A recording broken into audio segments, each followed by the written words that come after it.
que é que gostarias que fosse manchete nos jornais amanhã? Eu gostaria que fosse manchete amanhã a paragem de 3 genocídios: Palestina, Congo e Sudão. Bem-vindo, Flávio Almada, a estas entrevistas centrais. Flávio Almada, ativista, mestre em estudos internacionais, rapper, conhecido como LBC Soulja, membro do coletivo Mbongi 67, trabalhador do Moinho da Juventude na Cova da Moura, na Amadora, e porta-voz do movimento Vida Justa, que é precisamente o principal foco desta nossa conversa. O movimento Vida Justa foi criado no início de 2023, quando já se sentia bastante as consequências desta crise inflacionária que vivemos atualmente. Foi criado por iniciativa de uma série de ativistas que trabalham em bairros da periferia de Lisboa, mas gostaria de te perguntar como é que isto tudo começou, quando é que perceberam que precisamos de fazer um movimento que reúna as pessoas das periferias da área metropolitana de Lisboa? Bom, primeiro obrigado pelo convite, e isso vem de uma sequência de vários acontecimentos que tem décadas, né? Tem décadas, porque já houve tentativas anteriores de criar redes entre as várias periferias, e inclusive uma das bases que deu projeção ao movimento antirracista nasceu desse trabalho que foi feito durante décadas nas periferias de Lisboa, como universidades populares. Formou muita gente em termos de apresentação de conhecimentos sobre a questão das lutas antirracistas, os legados históricos, os teóricos e também a realidade, que é mais importante em si, né? E essa questão, por exemplo, que nos marca, sobretudo a questão da habitação, não é uma coisa nova para as periferias e para as populações racializadas, africanas, ciganas, imigrantes. E a propósito, desde muito tempo que nós temos sido alvos de despejos, demolições de várias comunidades, e essa questão também da precarização e da miséria ao longo de não sei quanto tempo.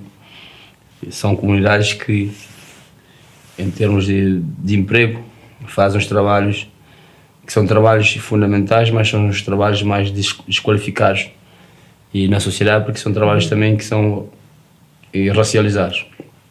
E com essa questão da crise, não só da habitação, mas da questão do custo de vida e mais outros problemas que vêm na sequência do trabalho que nós desenvolvemos durante dessa rede entre bairros durante o confinamento, que a maior parte dessa população desses territórios é quem andava a aguentar as cidades. Então encontramos na Cova da Moura para discutir sobre algumas formas, sobretudo sobre a questão do uso da internet, para promover ideias e combate.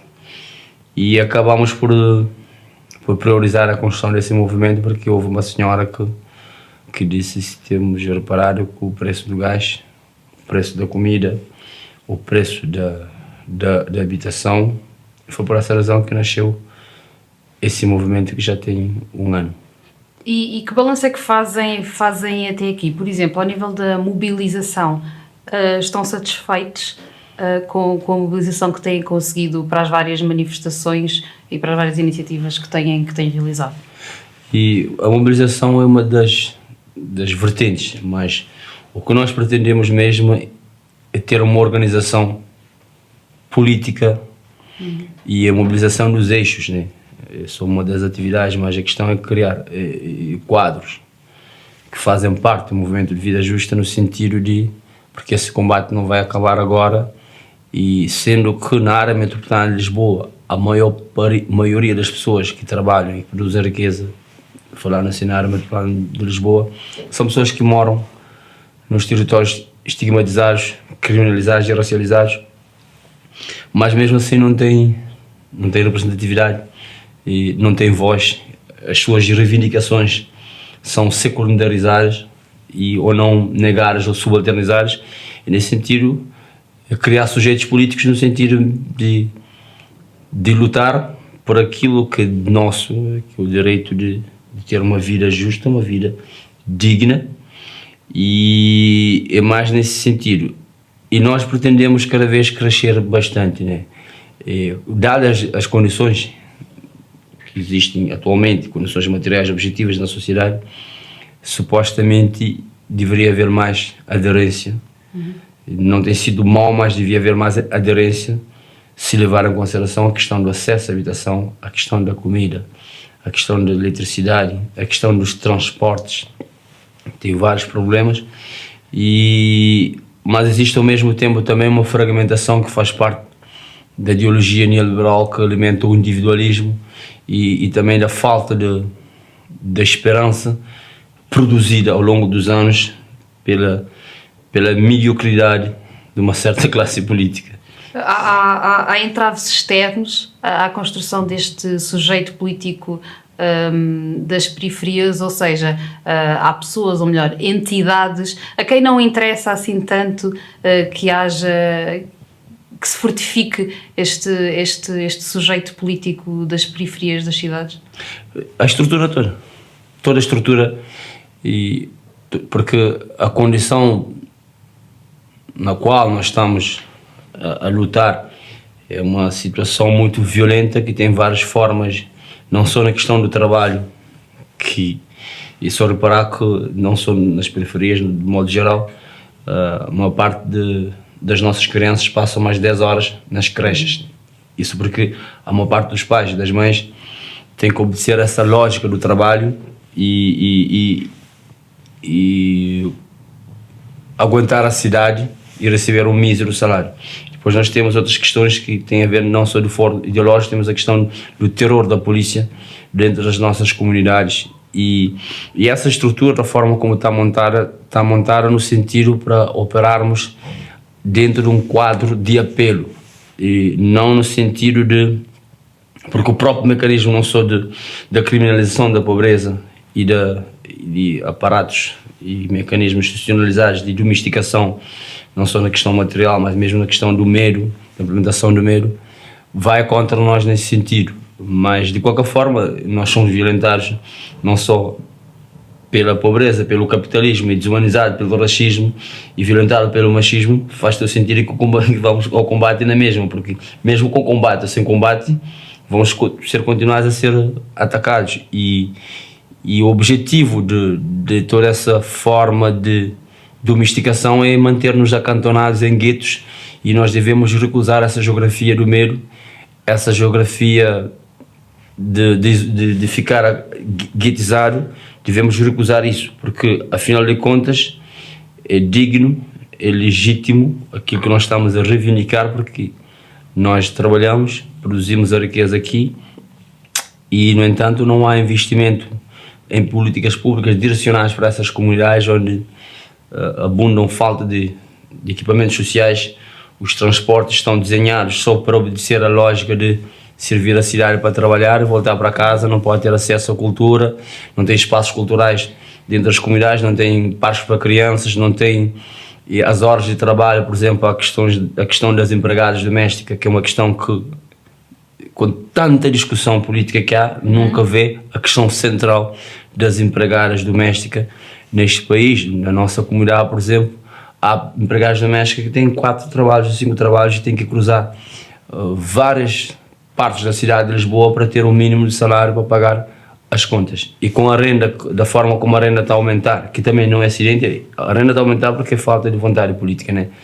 Então, basicamente, não é uma conspiração de indivíduos, isso mas aquilo, é a forma como a estrutura está organizada para determinados grupos estejam na pirâmide mais baixa e da sociedade, mas é de lá que verá a mudança mais cedo ou mais tarde, não sei quando, mas... Esse fator do medo de que falavas também prejudica aquela que poderia ser... há uma mobilização, mas achas, por exemplo, se não existisse esse fator do medo, a mobilização seria eventualmente maior? Sim, porque isso faz parte do... o fator do medo opera em vários eixos, não só da questão do terror da polícia, opera também em termos de que se alguém for a uma manifestação também pode ser reprimida. E a forma da criminalização é só ver que sempre que há uma manifestação que envolve a periferia, começam a produzir artigos nos jornais, na televisão, polícia ameaça para o perigo, para a violência, que é uma forma indireta de dizer assim, olha, não vão à manifestação porque para as pessoas da periferia vai ver para o lado da polícia, né? E para outras pessoas não se juntem, não se solidarizem com essas pessoas. Mas a questão não tem só a ver com o pessoal, que nós que somos da periferia, é cerca de 90% da população deste país que é governada por uma minoria que anda a fazer grandes lucros enquanto o pessoal afunda na miséria e pauperiza, né? Mas essa questão do medo é uma coisa que é implementar. E só ver, por exemplo, o exemplo, há uns anos, os miúdos da periferia foram fazer uma manifestação na Avenida Liberdade, o que aconteceu. Paular, nós em 2009, 2007, há várias histórias, né? E tentativas de intimidação. É só ver que quando determinados sujeitos começaram a falar na sociedade dita democrática, como dizem essa democracia burguesa, é que na verdade o problema surge quando o negro fala.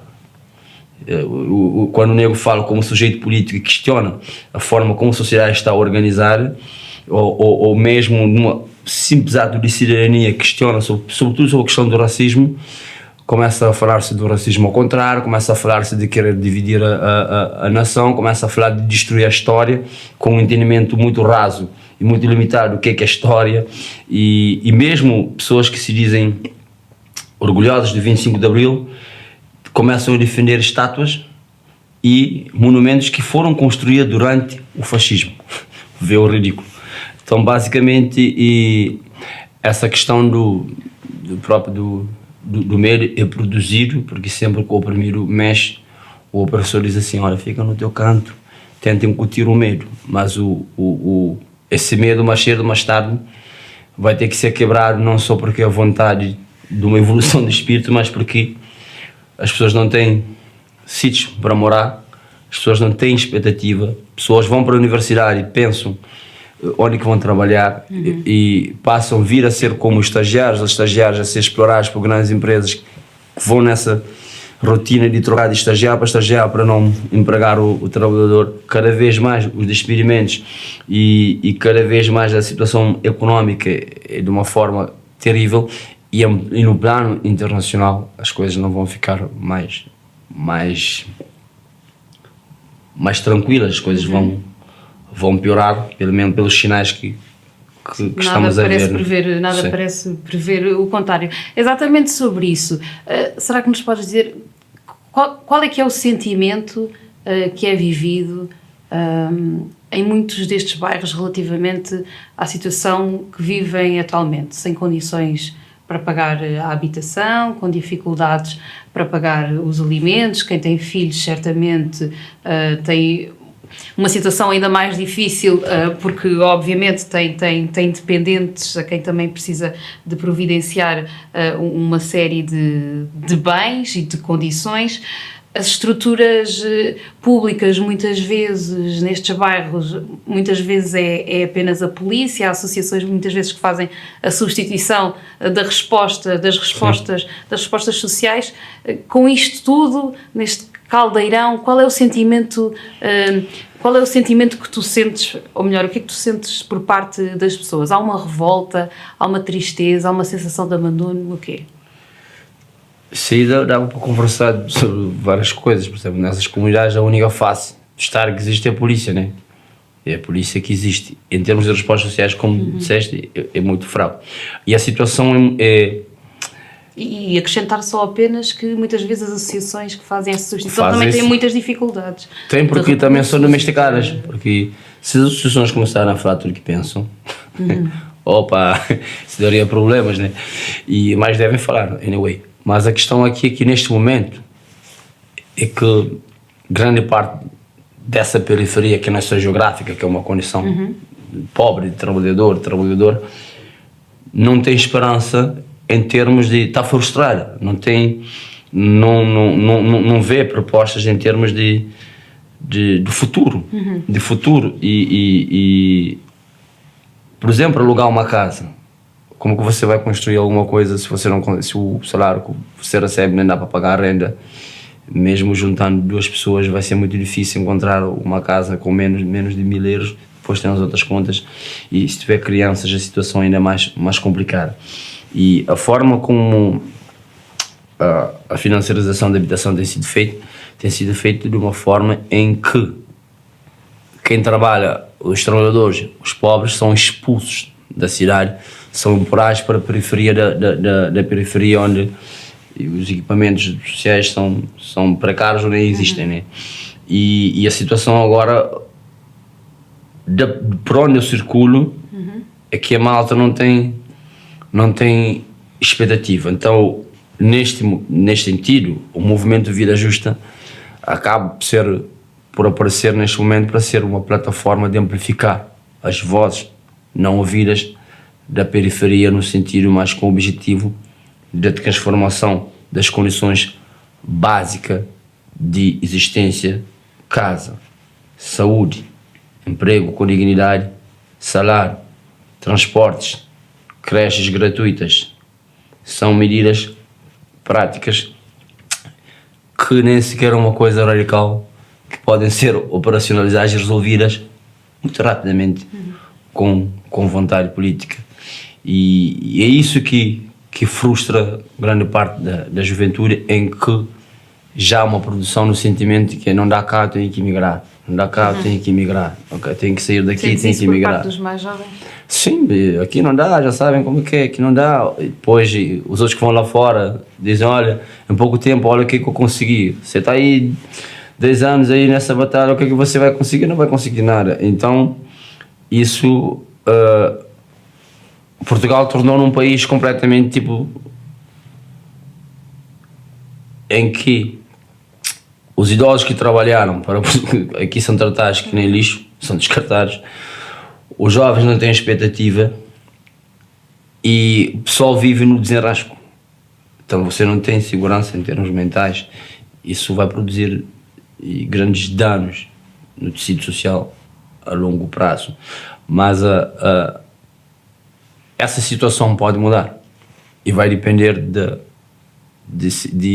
ação coletiva, de participar e não se acantonar e não se deixar enganar por propostas vazias, por conversas fiadas, por transferência de ódio para determinados grupos, quando nós sabemos que é uma pequena minoria que anda a ganhar grandes lucros à custa disso, né?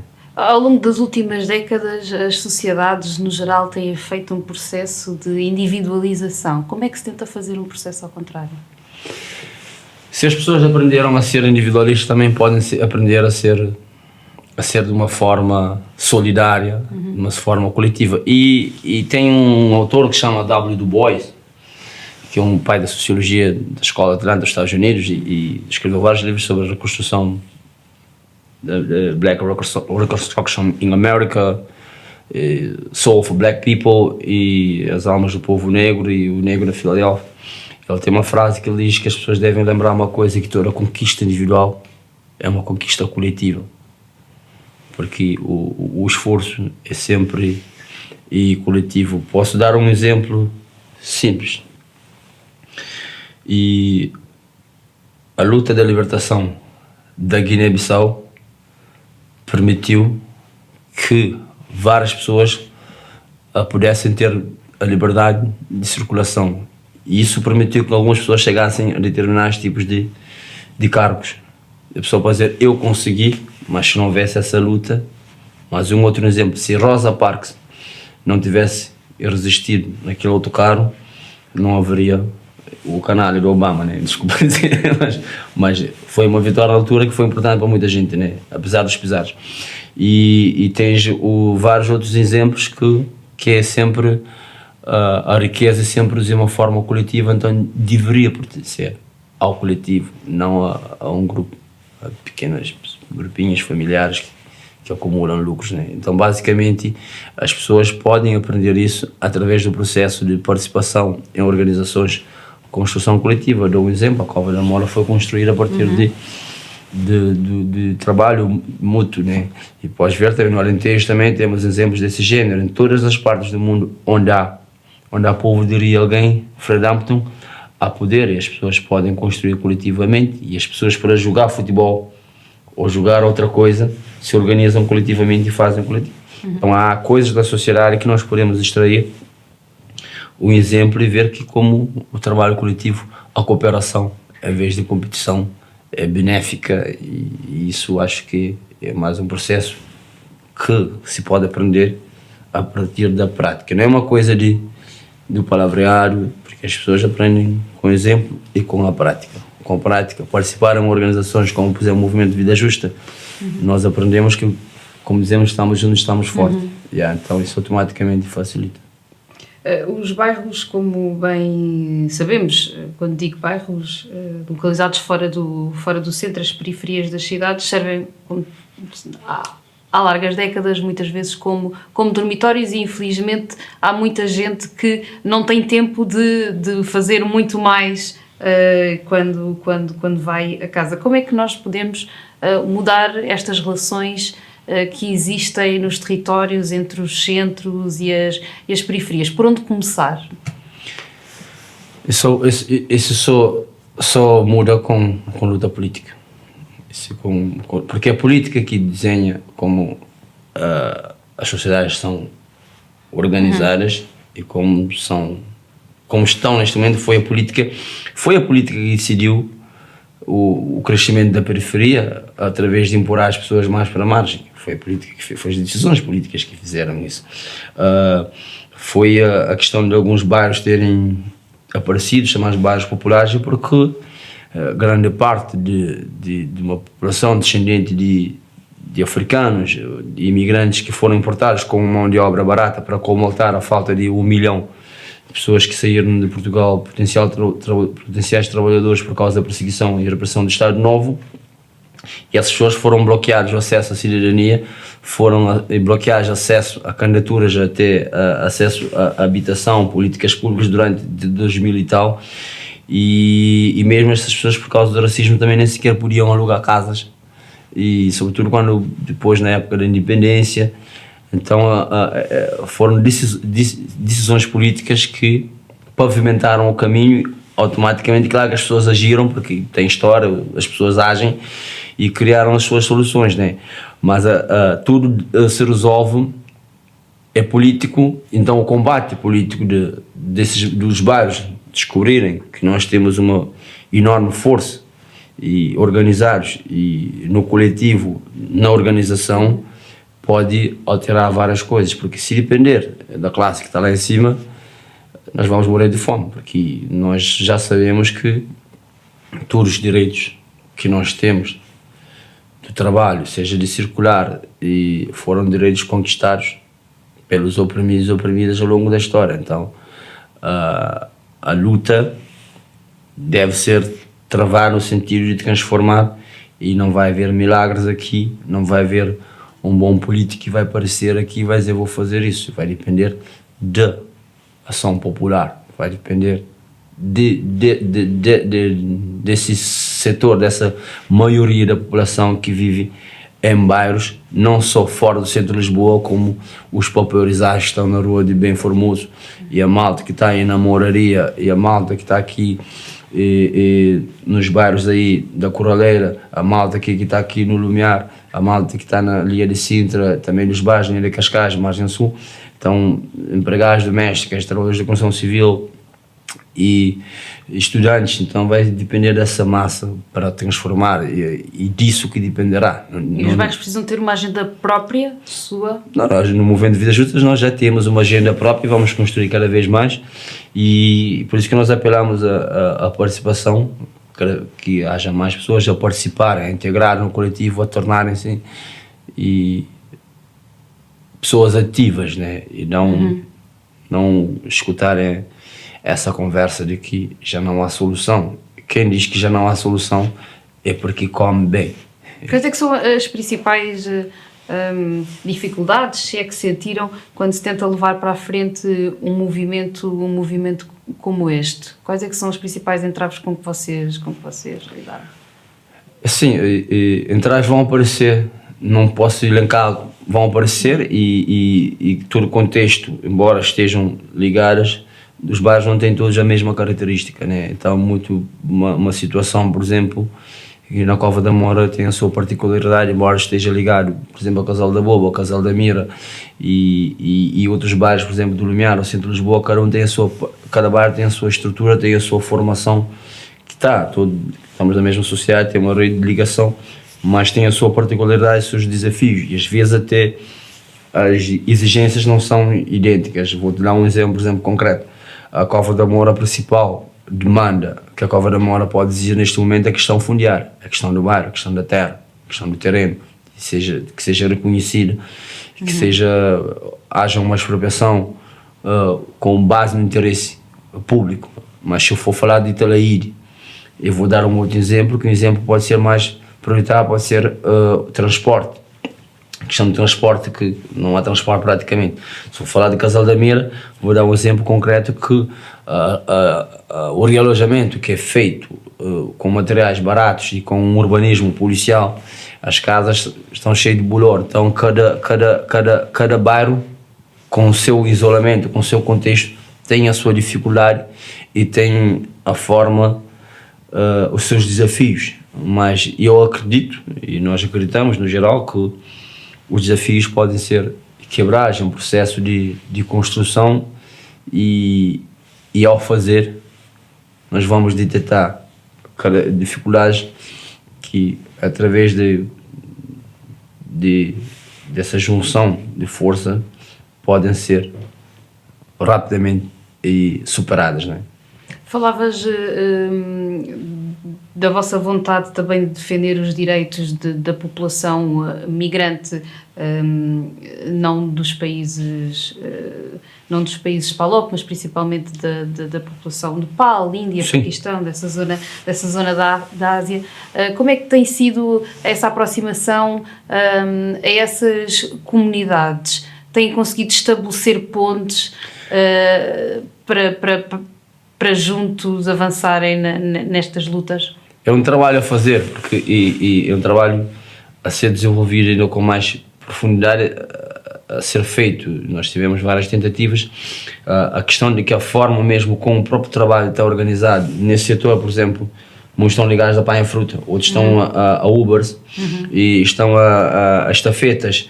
Então a própria condição tão precarizada é uma condição também que quebra a força anémica das pessoas, né?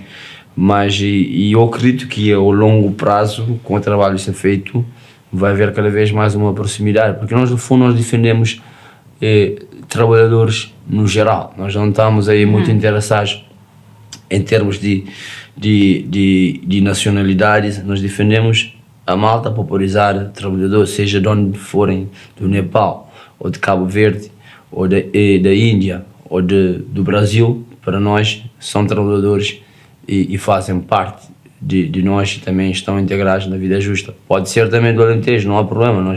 Nossa questão aqui é lutar pelo benefício da maioria, não só pelos bairros, mas a luta dos bairros não é só para os bairros, é para toda a gente. E sentem que têm sido ouvidos? E se formos ouvidos, acho que não foi o suficiente.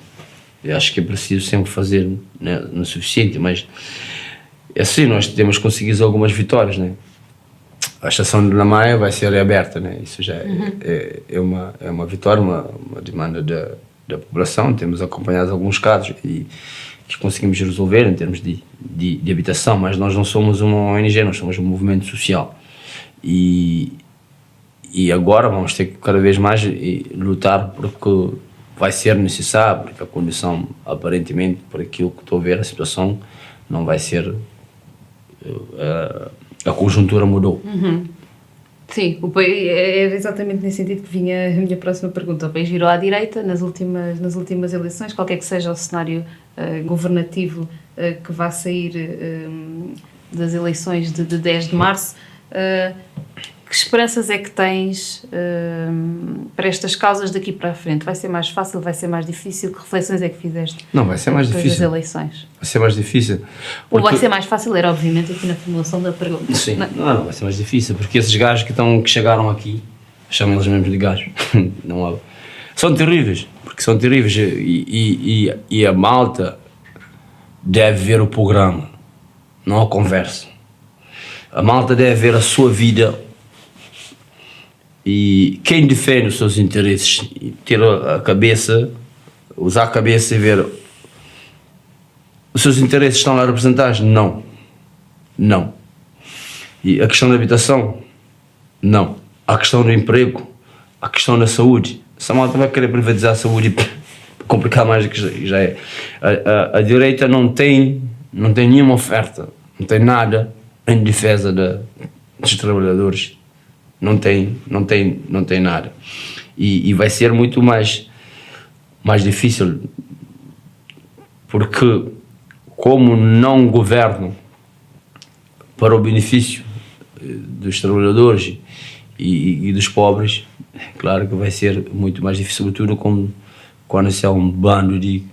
Não há proto-fascistas, são fascistas. Não há aqui proto quase, não, são fascistas. E partidos amplamente financiados por banqueiros, como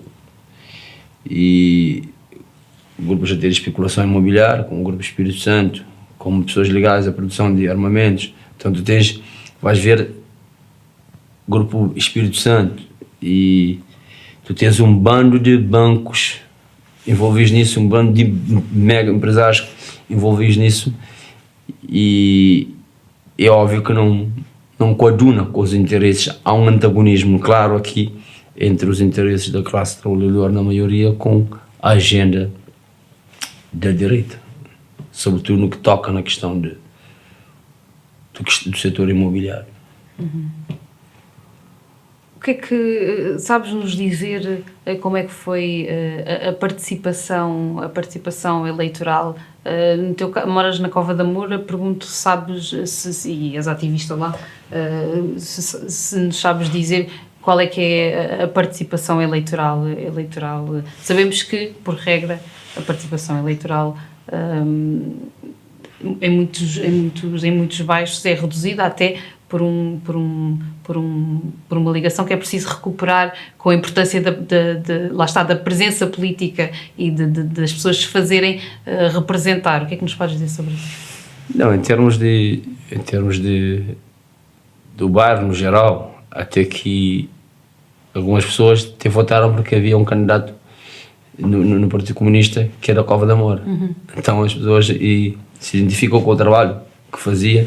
E havia também outras pessoas que eram da Cova da Moura e a Belinha. Uhum. Então, do Bloco de Esquerda? Sim, mas em termos... Candidata pelo Bloco de Esquerda. Sim, então em termos disso, houve até uma aproximação nesse sentido de tentar prestar atenção mais nos assuntos. E esse, por exemplo, acho que esse foi um fator que pesou, né? E mesmo assim, eu acho que, não digo no geral, mas... com tanta mentira que houve, sobretudo da extrema-direita, da direita, que houve tanta mentira e tanta manipulação das emoções, da frustração das pessoas, e a situação é bastante complicada, não só na Cova da Moura, mas nas redondezas, e com aquilo que foi produzido em relação a nós, como pessoas negras e trabalhadores negros, e como a própria Cova da Moura, a imagem que foi construída no imaginário social, deu para perceber que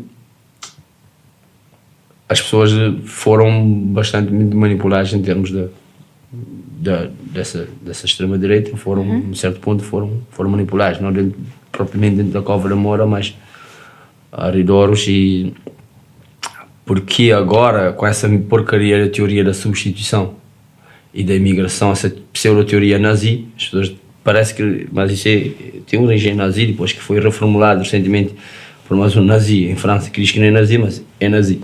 E basicamente essa teoria de misturar com a crise económica, com a questão económica, porque essa questão material, há uma frustração, então essa frustração está a ser transferida, porque há setores da direita que transferem essa responsabilidade para grupos de imigrantes, grupos racializados, que não é verdade, não tem nenhum fundo de verdade, mas as pessoas devem procurar estudar as coisas, ver o programa, analisar e ver do fundo que não é o pobre como eu, não é um trabalhador como eu, que é meu inimigo ou meu adversário. Pelo contrário, é aliado e estamos na mesma causa. E agora, alguns dos brancos estão a ser ludibriados pelo aquilo que lhes dão como, dizia o Dubois outra vez, um salário público, um salário psicológico. Você é tão miserável, estão a explorar como nós, mas só porque dão esse salário que, na sua cabeça que você é superior, você faz o pacto, e de raça você faz o pacto com o nacionalismo, e você é um nacionalista subalterno no sentido que boicota o seu próprio interesse e torna-se um chauvinista. Então estão a ser ludibriados e dizer assim: olha, o problema do trabalhador é o indiano, o trabalhador é o cigano, é o negro, é a mulher, isso, mas aquilo, isso é tudo falso. Então esse falso sentimento que está a ser veiculado, que é oferecido aos brancos pobres como forma de compensação de salário tão baixo, tão miserável, tão pobre, mísero, e automaticamente acaba por ludibriar, e as pessoas começam a pensar: não, mas afinal de contas nós somos daqui, mas a pergunta é assim: estão daqui, mas porquê que então não se aumenta o salário? Porquê que estão nessa condição também? Então chega à conclusão para ver que o interesse do trabalhador negro e o interesse do trabalhador asiático e do trabalhador branco pobre é o mesmo interesse. E o racismo que está a ser incutido e veicular no sentido de criar essa fragmentação, porque sabe perfeitamente que se nós construirmos essa aliança no sentido de uma frente, e os nossos problemas serão resolvidos rapidamente, e os nossos problemas nunca serão resolvidos pela direita, porque não faz parte nem da história, nem da prática, nem do programa da direita atender às aspirações do trabalhador. E é esse racismo que também continua a impedir, pergunto, que haja uma maior representatividade no Parlamento português. Temos menos mulheres, temos menos pessoas negras do que o que já tivemos. O que é que está a falhar? É o racismo também que está ainda aqui a impedir que haja mais cabeças de lista, candidatos nas listas partidárias? Sim, mas Portugal é um país racista, né? É um país racista que gosta de fazer aquela comparação de espelho, espelho meu, sou menos racista. O racismo existe na África do Sul, existe no Brasil. No Brasil, no sítio. Aqui é o racismo. Mas você pode fazer a comparação em termos materiais, vais ver que o Portugal é um país super racista. E essa questão, por exemplo, de como que o racismo permeia a transversal sociedade portuguesa, faz com que o negro ou a pessoa negra seja incorporada só se for para ser um negro doméstico, um negro obediente, como o otário que está aí lá no Partido Chega. Então, ou nos partidos da direita, que seja basicamente um serviçal, né? Que seja um capataz e que sirva como álibi para dizer que não que não é racista, né? Que não é racista. E ao longo dos anos o que tem sido feito, que é uma vergonha, é que os negros no setor dos partidos políticos têm sido usados como para decorar. E a outra questão que deve se colocar no fundo é representatividade com substância ou representatividade só com cor. Porque o que conta, e no fundo vai ter que haver, é a questão do programa direcionado para essas comunidades em termos de questões e materiais. Não estou a dizer que não houve anteriormente, não isso, até que Portugal é tão racista que tinha 3 mulheres negras lá, retiraram elas e colocou 6 fascistas. Então basicamente não é isso que eu estou a dizer, que é só para ver a reação por elas estarem lá, a reação como que foi evidente, né? E foi tão evidente. Tal como quando houve uma primeira-ministra, uma ministra da Justiça. Da Justiça, sim. É para ver como que é terrível, E basicamente o que Portugal adora é o negro para decorar, né? Para decorar. E Isso não é necessário, porque ninguém quer negros domésticos aqui. Nós queremos e negros de campo, negros de bairro, negros que têm a sua raiva legítima porque vivem numa condição de miséria, vivem numa casa que a casa é úmida, a casa é mais fria do que a rua, não é só os negros que vivem isso, vários trabalhadores aqui a escala nacional estão nessa situação, e que haja uma representatividade que leve o programa das aspirações do coletivo, no sentido de pensar políticas públicas direcionadas para essas comunidades e no sentido, em termos de territórios, pensar uma questão da condição do trabalho, a questão do salário. A empregada doméstica, volto a frisar outra vez, é a profissão mais fácil de despedir.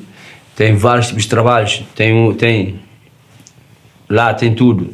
É explorar porque é trabalhadora, é oprimida porque é uma mulher, é oprimida porque por causa do racismo. Então torna-se uma questão fundamental pensar nisso. Se for representatividade só para decorar, nem vale a pena, porque nós temos de ver essa questão como que o neoliberalismo tem estado a aproveitar, e sobretudo essa vertente, essa caganeira que vem dos Estados Unidos de representatividade, em que, por exemplo, temos lá nos Estados Unidos a Kamala Harris e o militar que bombardeia o continente africano, e está lá também. A questão aqui que onde a raça nos une, a classe nos separa, e isso que fica bem pautado. Se haver representatividade no sentido que tiver substância para uma transformação material radical das condições de vida das pessoas, certo, mas se for representatividade só para decorar, não vale a pena. E depois tem uma coisa que a mim me irrita, né? Porque a mim me irrita pessoalmente, que quando aparece uma pessoa negra e que é politizada, que está a batalhar, essa pessoa diz: ei, você representa os negros e as comunidades racializadas, que o branco é o mundo, eu sou o beco. Isso é a forma como que, supostamente, às vezes essa malta também que se diz antirracista reproduz, porque a fixação das pessoas negras num bloco que representam todas é uma forma também de coisificação, uma forma de objetificação. Então, se a pessoa negra pode se candidatar também para representar toda a gente. Porque é que o fulano e tal representa todos, e por causa da minha cor eu tenho. Então, basicamente, você toma um bequinho aqui, toma isso, mas aqui toma um menu. Isso eu estou a falar no geral, né? Porque, basicamente isso é perverso, é muito perverso, que sempre que aparece, os jornais fazem isso, e vês os comentários, vês isso, mas aquilo, e até apresentar, ei, toca nisso, vai, apresenta isso, mas aquilo, é isso, mas aquilo. Então, você representa o geral, você é o mundo, eu sou a esquina. Isso é uma forma